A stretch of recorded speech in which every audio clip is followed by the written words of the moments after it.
Assalamualaikum. Hey guys, how are you today? Hopefully everyone is doing fine. So just a quick reminder, stay home, stay safe, keep healthy, and remember to wash your hands all the time. So anyway, sepanjang minggu quarantine ni, Madam akan try untuk upload a number of videos tentang lesson kita supaya kita boleh catch up on our studies. So hopefully you guys will find the time, cari masa untuk watch the video and then do all the exercises that I've assigned. Okay? Okay, to all my students, the first e-lesson sepanjang quarantine ni will be about relative pronouns. Okay, basically ini adalah macam revision untuk kita sebab kita dah buat benda topik ni di dalam kelas hari itu, but I didn't explain it in detail, so this video is going to explain topik ni dengan lebih detail kepada hampa semua. Okay, so but anyway, to those of you who are watching this video but you are not my students, welcome, and hopefully you guys watch this video till the end also, because I think the content of this video should be able to help you guys as well. Just a quick disclaimer, this video is going to be in dual language because I'm aiming this video for my students. Okay, so without further ado, let's start the lesson. So before we get on with the video, ni student Madam Leti semua, please make sure that you have your textbook in front of you, the English Year 6 textbook, and turn to page 38 and 39. So pergi sekarang, ambil textbook sekarang.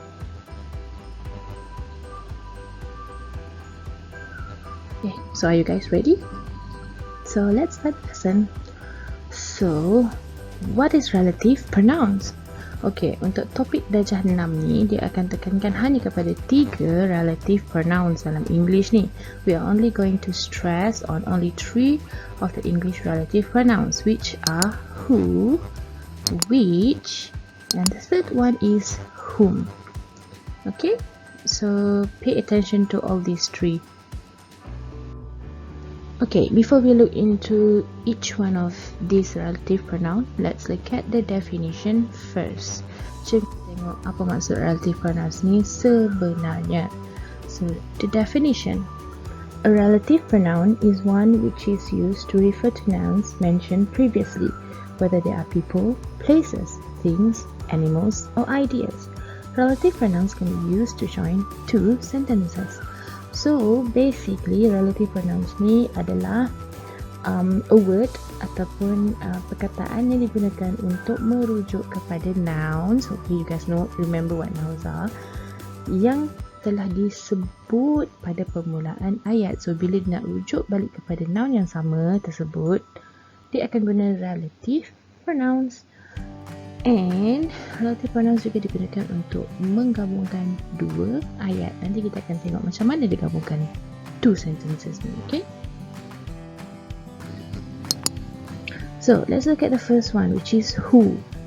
So basically ni senang je lah, sebab when we see who, we know exactly what it refers to, because who, maksud who adalah siapa.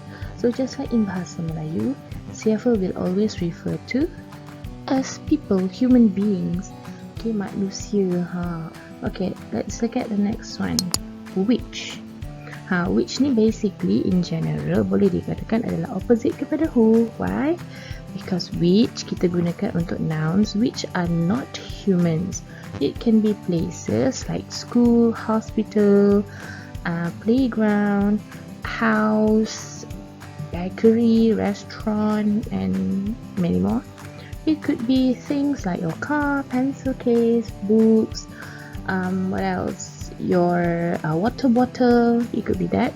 Your school bag and stuff like that. And it could be animals like your pet, a cat, lizard, crocodile, dog, whatever it is. So, bila kita talk about who yang merujuk kepada manusia ni, ini adalah apabila kita ingin merujuk balik kepada orang tu yang merupakan subjek pada ayat tu. Jangan risau, kita akan tengok dengan lebih dekat lagi. We are going to look deeper into this. Why we said who refers to the subject of the sentence. Okay. Okay, now kita tengok contoh examples dia. So first thing first, kita akan tengok contoh untuk who.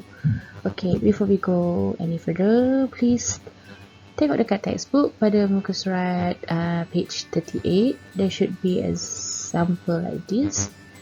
Okay, so look at this sentence. The man who lives in the bungalow is my uncle. So, tengok who dalam ayat ini. Who dalam ayat ini merujuk kepada man ni. Okay, man ni. So, man ni adalah subjek pada ayat ni sebab dia kata pada bungalow, lelaki yang tinggal di bungalow itu adalah pakcik saya. So, the man ni adalah subjek pada ayat ini. So, kita guna who untuk merujuk balik kepada the man itulah. Alright, next example. Let's look at the next example. The cyclist who won the race trained hard. So, apa subjek untuk ayat ni? Cuba cari.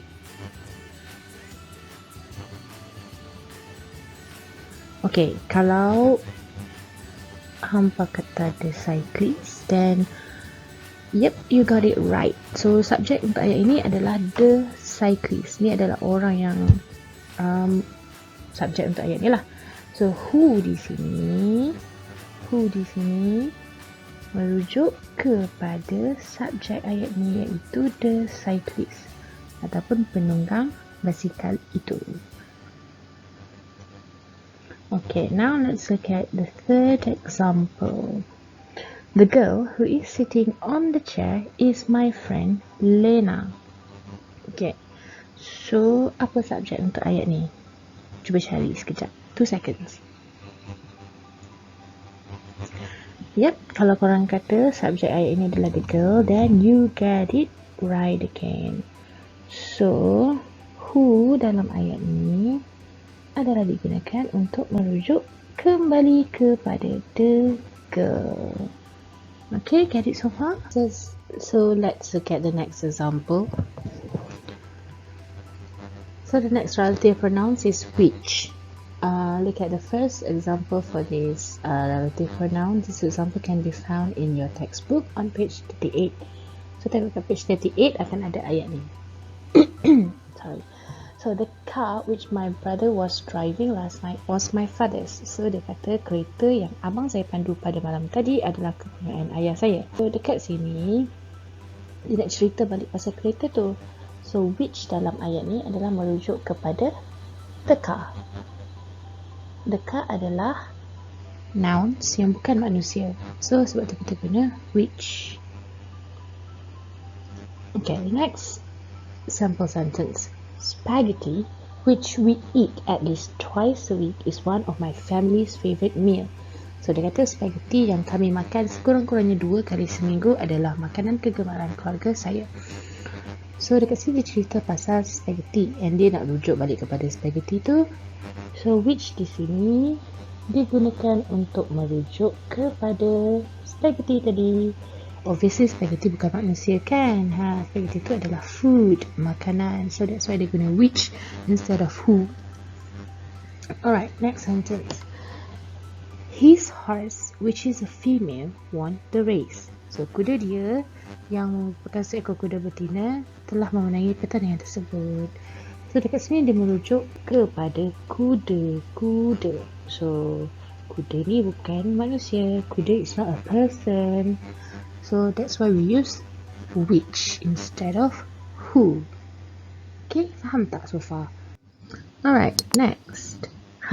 Selalunya yang paling confusing, yang paling mengelirukan student is this one, whom.